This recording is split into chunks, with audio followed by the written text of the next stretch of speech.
Voilà, on commence à arriver à des concepts très simples. La base de tout ce que j'essaie de faire ici, c'est à mes yeux de témoigner d'un observable accessible à chacun.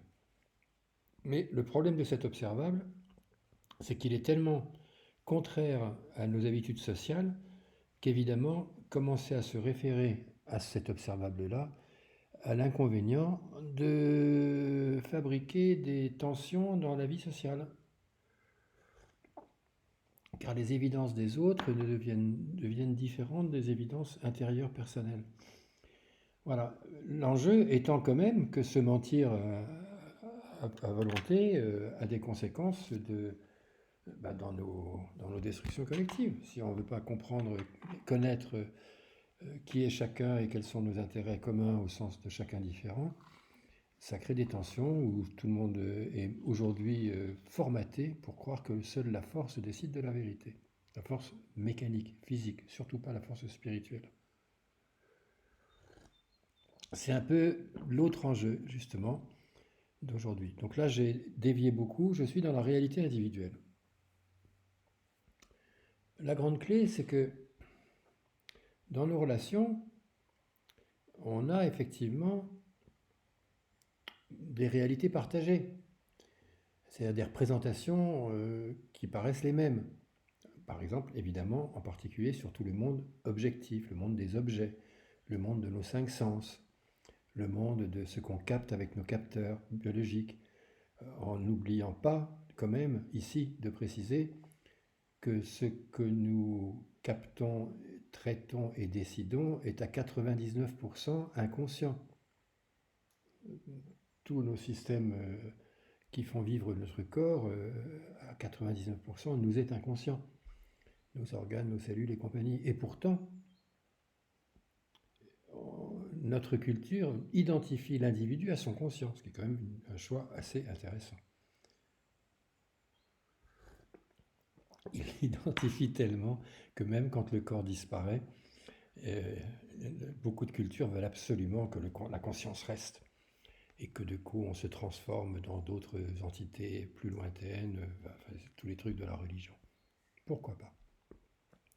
Là aussi, c'est une clé difficile dans la réalité individuelle, c'est qu'elle est individuelle.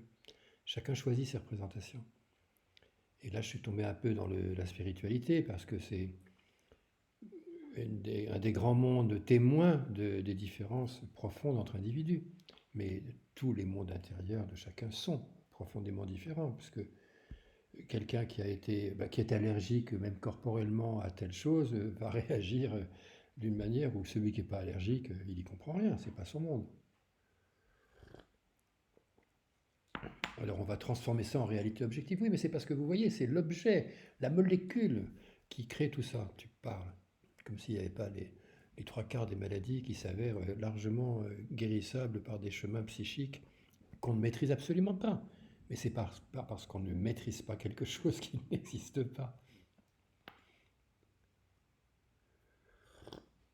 Voilà, un autre élément majeur pour moi justement de la réalité individuelle, c'est ce que j'appelle le cosmos intérieur. Et le mot n'est pas neutre, c'est aussi d'ailleurs pas loin du sixième sens, ce qui est encore un autre monde. Le sixième sens, c'est juste qu'on focalise, nos cultures objectives et matérialistes focalisent sur nos cinq sens qui captent des choses extérieures, mais on a tous un sens intérieur hyper puissant. Quelqu'un va dire j'ai mal au ventre, j'ai mal à la tête, tout ça c'est son sens intérieur. L'autre il ne peut pas le voir. Il peut n'en voir que des manifestations dans ses comportements, mais la chose qui est ressentie, on peut ressentir de la même manière les émissions physiques d'un objet dans ses comment dire, lumières, sons, machin, mais on ne va pas ressentir du tout de la même manière les émissions intérieures du corps de quelqu'un. Voilà. Donc pour dire, on a chacun un énorme cosmos intérieur et il est plutôt nié. Quand on parle de la réalité, elle est toujours externe. Quelqu'un qui, par exemple, moi je me souviens très bien, petit, j'accélère, on avait une voisine qui entendait les cloches, il n'y avait aucune cloche. Ben, c'était sa réalité. Elles étaient vraies, ces cloches. Elle la changeait, elle l'énervait, elle la traumatisait. Enfin, elles étaient vraies pour elle, ces cloches. C'était sa réalité. Ça n'était pas la réalité extérieure. La réalité de chacun est d'abord intérieure, partout. Voilà, c'était un peu rapide.